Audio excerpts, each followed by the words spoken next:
One. Yo, back again. Um, yeah. So this video is going to show you a little bit about this outer clock. Now that we went over the middle part, this outer clock was a new thing that we haven't seen before. Um, so what it is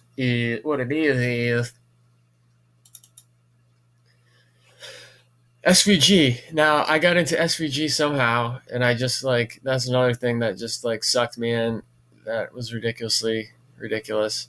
But this is the code for all that, and it breaks it down. If you know anything about SVG, it breaks each element down. So this one's fairly simple. It's this outer thing is its own element, and then each one of these hands is its own element, and I'm able to give them each an ID.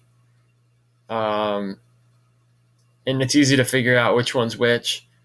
Um, what I'll usually do, I mean, you could go by ring was a key, to know which one was the ring, obviously.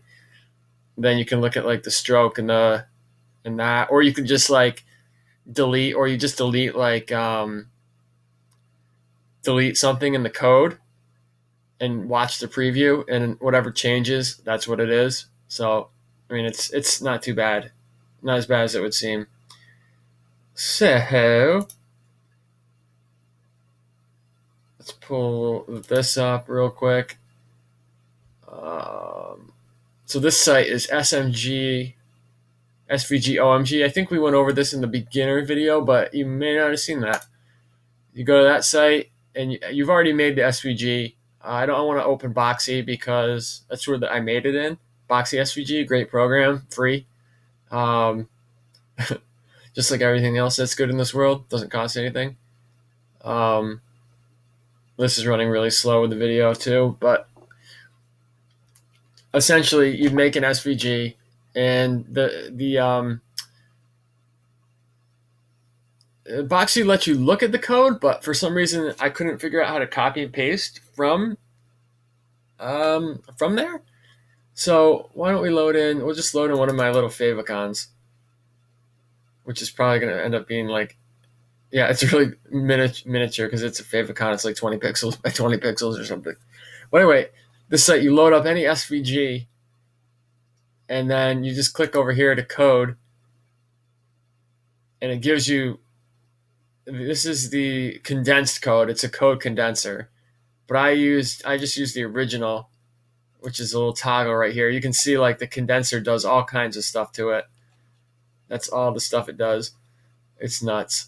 But I just used the original, and then I just highlight this, copy and paste it over into CodePen,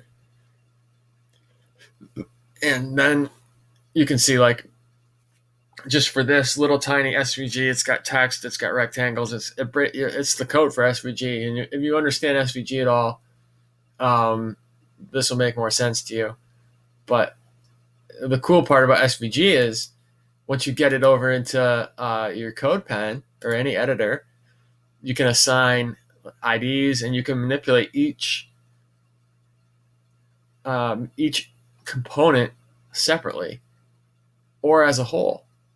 You can really do whatever the heck you want. So I gave IDs to everything, and then I turn around in CSS and made the keyframes for a class of ring, which I could add to the ID of the outer path to make it do stuff. And then I actually have keyframes for every component: the small hand, which is the seconds, the middle hand, and the big hand. And it's a simple keyframe. And all it is, and you also have to transform the origin. That's the real key. That's the real key. Is you're able to transform the origin based on two different points, which is awesome. And you can look into that. Sometimes center is what you want. Sometimes left center. top center.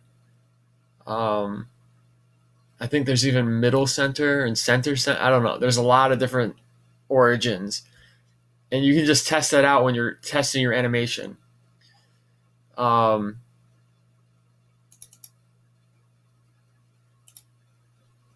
So say like this was not set to the appropriate origin. If you put a rotate on it, it wouldn't rotate around the right point. It could rotate around any point, basically. Like out here, it could rotate around this point. It could rotate around a bunch of different things that would be wrong for the animation that you want. And so the stock, I can tell you this much: the stock origin is the upper left-hand corner of the SVG. That's considered the origin point. So that would be like up here. So if you don't change that, it rotates around here. So you get this whole thing rotating like out of the view box, around, and it's just not what you want. So look into transform origin if you want to make the clock. You have to be kind of precise too, but all those tools are inside. I wish I could do, maybe I'll try to do an SVG, boxy SVG video, because it has all the tools to line everything up and center everything. And that's another key. And these are pretty close to being on center. Pretty darn close to being where they need to be. And it looks good. But it's a tricky little finicky process, but it can be done once you know about the transform origin. And then I basically just made it so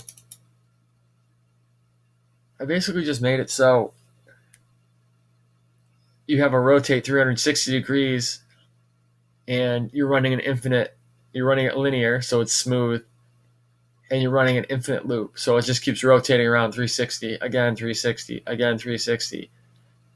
And so I made the small hand go around one full rotation in 6 seconds instead of 60 seconds. So it's just 10 times faster. So all the hands move relative to each other just like they would if you videotape the clock and then put 10 times fast forward on it. And that just plays true to, I just divided it 36 for the middle hand and 430 for the big hand. And that's just division. Like, I forget how exactly I did it, but it has something to do with 12 hours in a rotation times 60 seconds or something like that. So that's probably 12 times 60. Maybe not. I forget exactly how I did it, but you can look into that. I sat down and busted out the math. Well, 6. Okay, so 6 seconds is 10 divided by 60. 60 divided by 10. So this is 10 times faster. And then a minute is 60 seconds. So 1 second to 1 minute is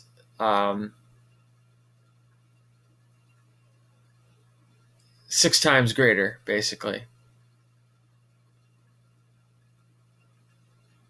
That doesn't make sense either, but this is 6 times greater than that.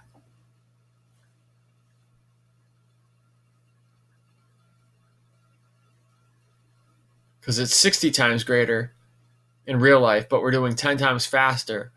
That's how you can think of it.